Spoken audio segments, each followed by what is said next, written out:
Today, knowledge management without technology is not thinkable, because everywhere around us we have technology. We have mobile technology, we are now starting with augmented reality, we are starting with virtual reality, with cognitive computing, with all those things that affect our private life.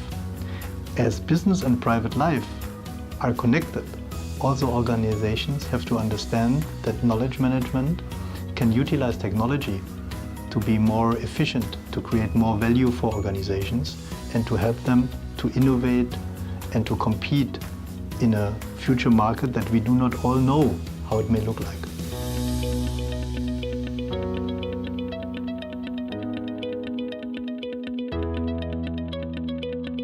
When we introduced our platform JPedia and JCorp in 2008, we thought that JCorp and JPedia will be a drastic change to our organization, from not even having a single platform for us to share knowledge and discuss and record it what we have in document, and having a platform is already a success.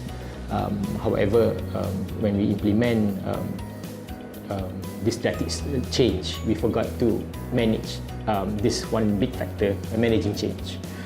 JKR having 3,000 professionals, 20,000 supporting staff, managing change is very difficult. But the key success factor that we realized is that having a big organization in JKR, government in particular, enforcement plays a very important role. Because when we thought by having people voluntarily use the technology might get the impact of this platform, but it was not. So by having enforcement, people started to use the system. Then they realized that the benefit to it, the importance of using a single platform, using technology to share knowledge. But then again, this technology is based on IT. When we implement IT system, application and so on, we tend to focus on having everything inside. We need to have this module and we have to fulfill certain criteria with users' requirements. But at the end of the day, we get a very complex system. But it was not in JPedia, JCorp implementation. We started simple. When we started simple, people realized that it's so much. It actually assists them in sharing knowledge and so on, and that gave a great impact, enforcement and simplicity. But although success does not reflect only on participation, does not reflect on how much people use the system. Success is we need to look into the impact of using the system. So impact comes into how much knowledge has been increased and how much people like to share knowledge and so on. That we have not implemented much. We have not measured that. So I think next in line would be to start to look into how much does the system and the platform, the KX initiative actually impacted the performance of the organization in the aspect of knowledge, and how much the increase of our knowledge amongst our experts, among our personnel, among our supporting staff and so on. Yeah.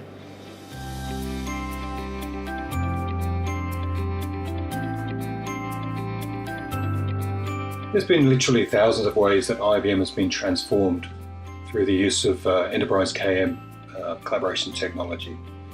From the way that our internal support desk works these days, to the way that we plan and prepare for product launches or a new event. All of these things are, I think fundamentally, the word is velocity. You know, the way that we work these days has been, the pace at which we work these days has been improved dramatically through the use of collaboration and sharing, and the reach of the KM platform that we have within IBM. Perhaps the biggest challenge is adoption, and I'll be talking more about this in my session. But there's this fundamental belief among some people that the knowledge is their power, their worth to the organization, so they must keep it, protect it as much as possible. But in fact, the opposite is true. The more information is shared, the more knowledge is shared, the more value that person actually has to other people, to their colleagues, and to the company itself.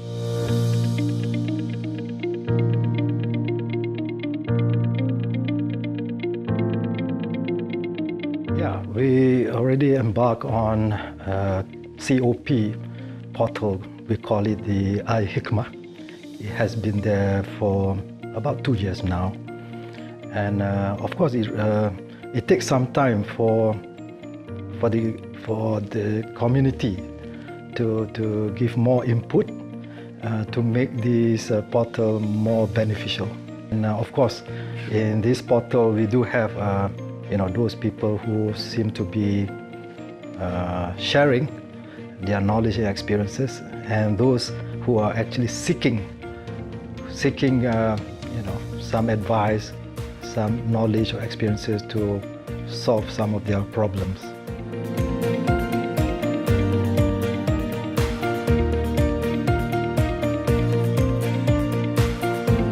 Technology is much more than an enabler. It is giving you a lot of opportunities as a company to utilize technology.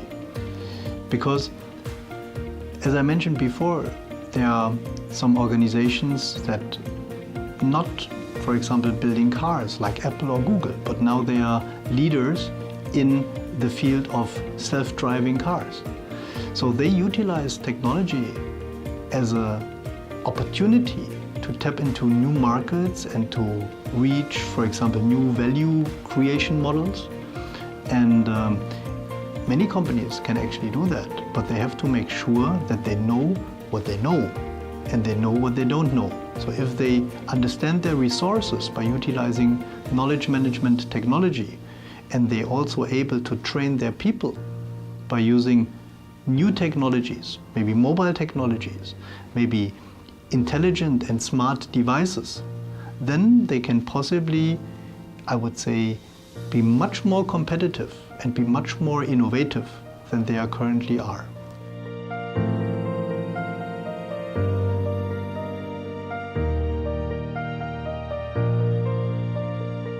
There are several companies who may be starting to virtualize their communities of practice. They starting to not only store the information that they have and prepare like knowledge repositories, they try to make knowledge much more interactive, much more fun, and much more personalized. And just imagine there are companies like Microsoft or even banks that are using, for example, intelligent software, smart software, to analyze their COPs or their chats and maybe to cluster and to understand the subject matters that people are talking about. So today we're talking about tagging. When you know Instagram, you know the tags. So by using certain tags, you can find every kind of information. But which company is tagging the information? So we are always starting to reinvent the wheel. So companies doing projects and the teams who are at that projects do not possibly know that a similar project is happening on another part of the world, maybe in another part of the country, or that a similar project happened 2 years or 3 years ago, and they would be able to utilize information or already findings from those projects if they just would have known. But they don't know it because this information is somewhere in the system. Nobody find it, nobody can find it, and nobody actually had the routines to access it. So in this way, there are a lot of companies in the moment who are trying to use smart technology to utilize all the knowledge that they built in the past and to utilize it efficiently for the future.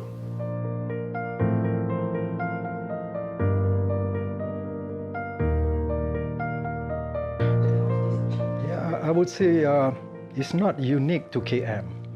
When we talk about people, technology and processes, I would say we need to get the processes in place first, and then it should eventually have people change as well as eventually culture change. Of course, when we have these kind of things, technology play a very important role, not only as an enabler or tool, but also, in my opinion, it will add value. So here, when we talk about people change, people will always be, motivated by something like a reward system. So if you have the carrot, then you also need to have the stick. So somehow the KM when we are addressing the KM here, we need to actually package, bundle it, so that the people can see what's in it for them. And then you tie it up with the processes and then, of course, the technology.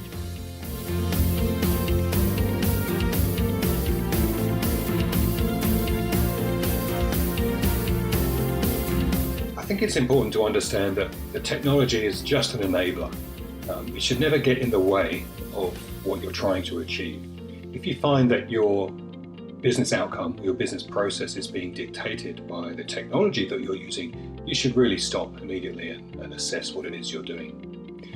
And secondly, when we start to introduce some of the newer technologies around cognitive learning and artificial intelligence, they should be used in ways that don't obstruct what it is that you're trying to achieve.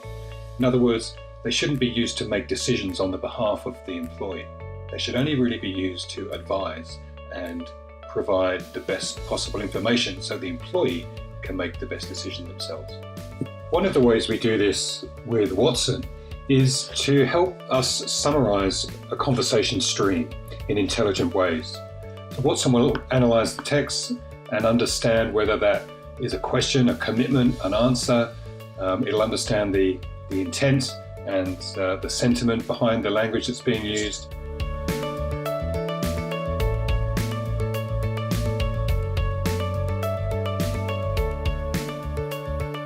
When you ask today business people and strategy consultants about competitive advantages in the future, then they will always come back to one word, which is called innovation.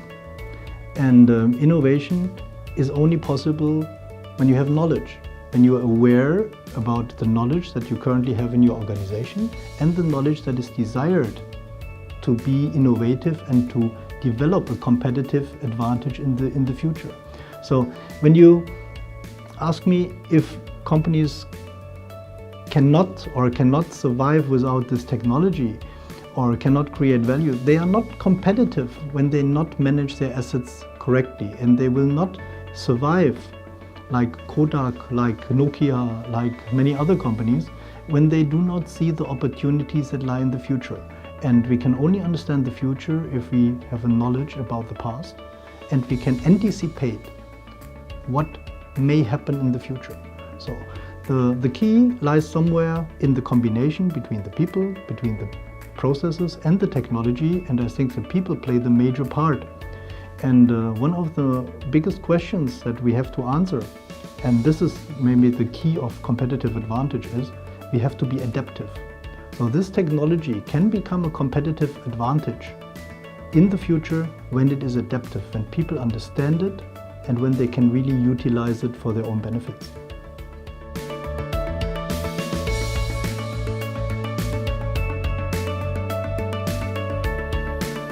The way that we manage and distribute information within IBM is incredibly important, and we have data protection best practices and policies in place to manage that. At the same time though, we don't moderate any of the communities that we have internally. Anyone can create a community, anyone can post a comment. It's really up to the user to take responsibility and to use their common sense. We found that adding moderation just creates an unnecessary overhead and slows down and inhibits the process of collaboration.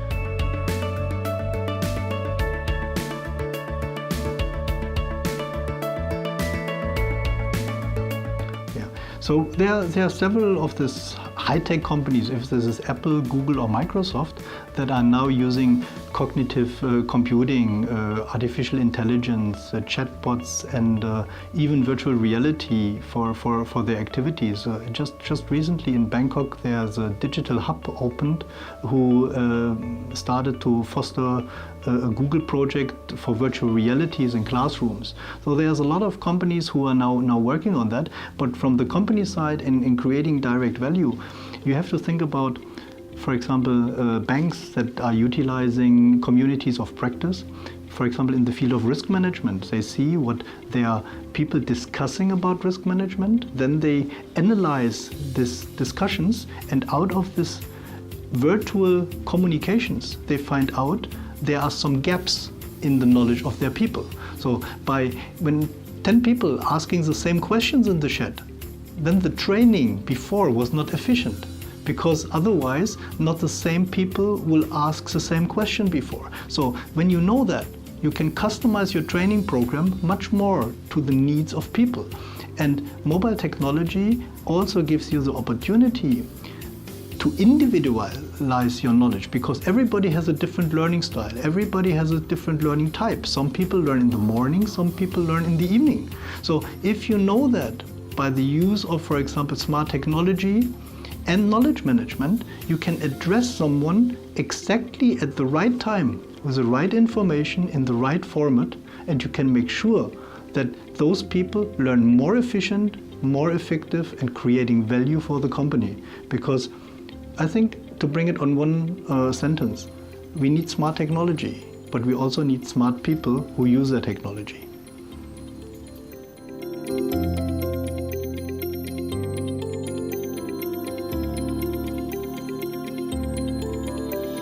No doubt JKR has been in the construction industry almost 150 years.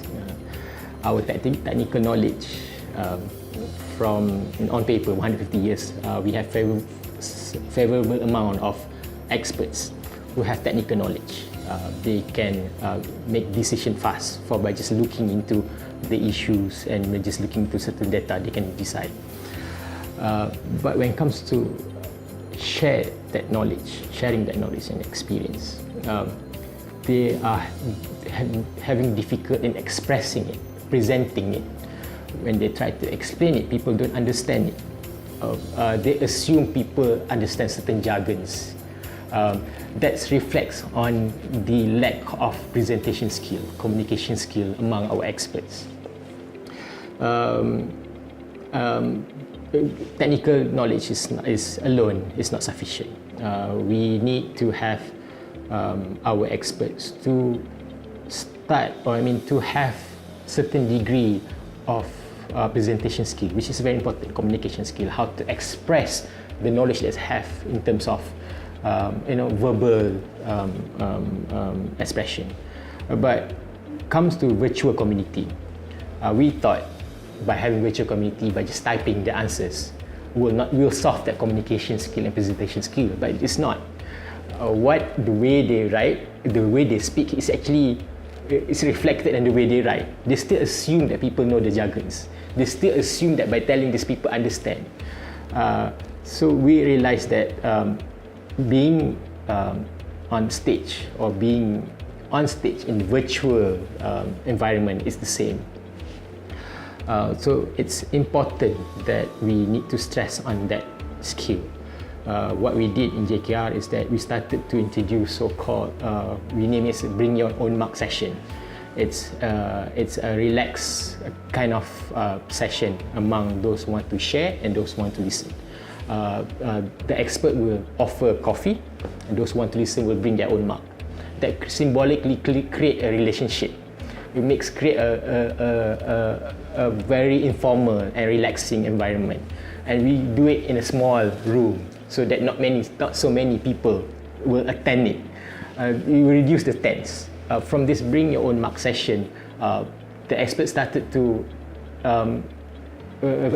after several sessions, their communication skill and their confidence level becomes increased.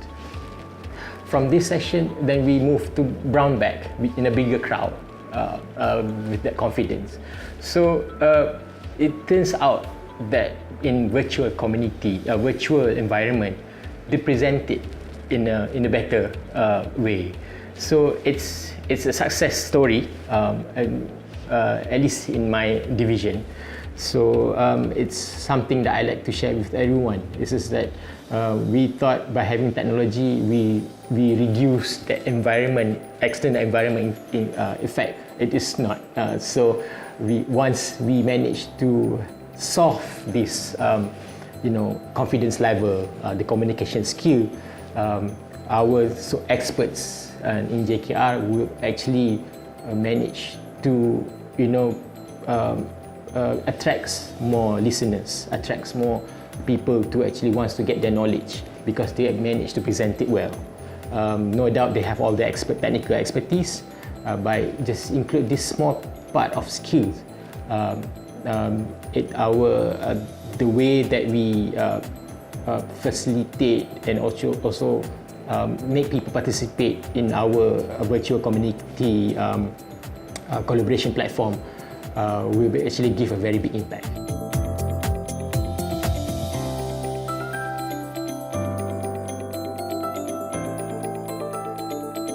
Everything is mobile today. So Asia is known for mobile first and for mobile only. I started 15 years ago and people came to my class with a book. 10 years ago they came with a laptop. And then 5 years ago they came with tablets. Today they do not even bring tablets anymore. Then everything is just happening on the mobile phone. And the same happens for companies. So you have today people working on different locations, flexible working times, the borders between work and private life becoming blur. So 15 years, 20 years ago, it was unthinkable that you're working on the weekend. Today we get emails on the weekend from job, we answer them. But during the working hours, we also get messages from Facebook and we answer them. So it's all today connected, it's all going mobile, and companies need to make their knowledge mobile accessible. But as the information on the mobile, it has to be fast and it has to be very, very concise. It is necessary that the systems that companies use are more precise, that they are more personalized, because nobody wants to read 20 pages PDF on a mobile phone. Nobody wants to get this information in all and every detail. You must be short, you must be very clear, and you must be customized for the moment and for the situation. So mobilizing knowledge is very important for competitive advantage and for value creation today. And I think in this area, there is a broad area where knowledge management is, I would say, the best way to support the development of companies and their business strategies.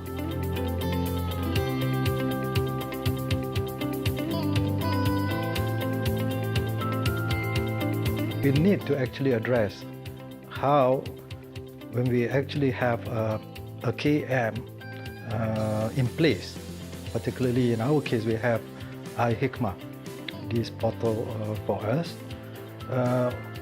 We have challenges. I mean, we do have the benefits, but of course, I would like to highlight the challenges. The challenges here are, number one, we have designed this portal to be sort of stand on its own, isolated.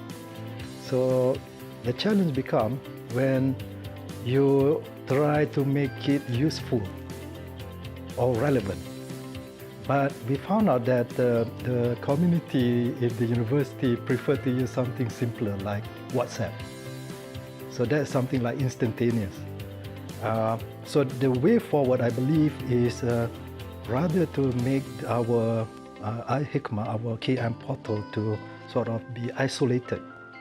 If it can actually be part of a one-stop system where everyone seems to be like a stakeholder, okay, right from the top until those people on the ground. So I think that would be more meaningful, and people will love to use it as a very useful resource.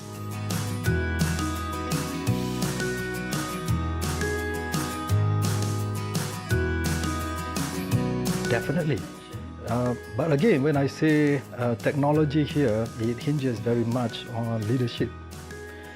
Leadership here means right from the top, our rector and down.